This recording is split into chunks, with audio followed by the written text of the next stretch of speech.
The Crow and the Eagle. It was a bright spring day. The sun was high in the blue sky. A herd of sheep was grazing contentedly on the hillside.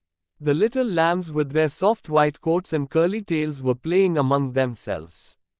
The shepherd, seeing that his flock was safe and happy, had fallen asleep under the spreading branches of a large old tree. Suddenly an eagle swooped down from the sky. It pounced on a little lamb and carried it off so swiftly that none of the other lambs even had the time to bleat. The sleeping shepherd heard nothing. A crow was sitting on the tree under which the shepherd lay asleep. He had seen how the eagle had caught the lamb and carried it off to his nest. What a wonderful way to get dinner, he thought. Why do crows look for old smelly food? The crow decided to do exactly as the eagle had done. It had looked easy enough.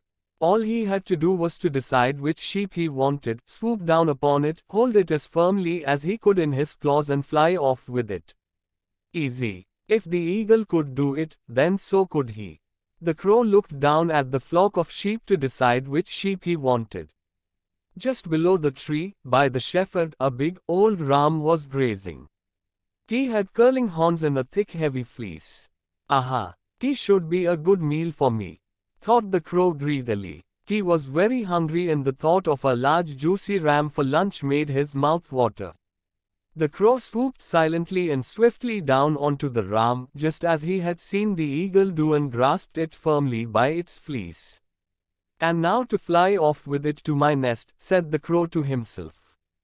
He flapped his wings with all his strength, but could not lift the ram. The ram was large. He was much too heavy for the crow to carry. The crow tried again and again, but without success. The ram felt the crow on its back and was most annoyed. Just what do you think you are doing, you pesky bird? He snapped, glaring at him over his shoulder. The crow flapped harder still, trying to carry the ram away.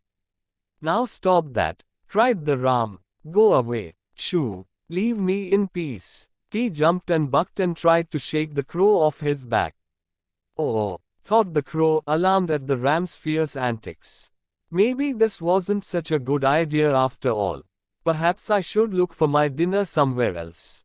I had better let the ram be. The crow tried to fly away, but he found he could not move. His claws were caught in the ram's thick fleece. The crow pulled his feet this way and that. He flapped his wings as hard as he could. But no matter what he did, he only seemed to get stuck more firmly. Oh, how was he ever going to get free? The crow squawked loudly in fear and despair. The ram started running around the tree, bellowing with rage. The shepherd woke up with a start. Who was making that horrible noise? Were his sheep in danger? He sat up. What a sight met his eyes! The ram was running round and round the tree. On his back was the crow, squawking and trying to rise into the air. The shepherd began to laugh. At last, wiping his eyes, the shepherd stood up. He stopped the ram as he ran by and calmed him with gentle words. When the ram was still, the shepherd took a pair of shears from his sack. Holding the crow with one hand, he deftly snipped the fleece until the crow was free. What did you think you were doing, my fine friend? Asked the shepherd, looking at the crow. Playing at being an eagle, were you? The shepherd burst out laughing again. The crow was too embarrassed even to croak. He wished only that the shepherd would let him go so he could fly away to his nest and hide his foolish head. Finally, when the shepherd let the crow go, the crow flapped his wings and flew off as fast as he could. And the next time you want to be an eagle, make sure you pick an animal you size, called the shepherd after him. The crow, feeling silly and foolish, promised himself that from now on he would only do as other crows did.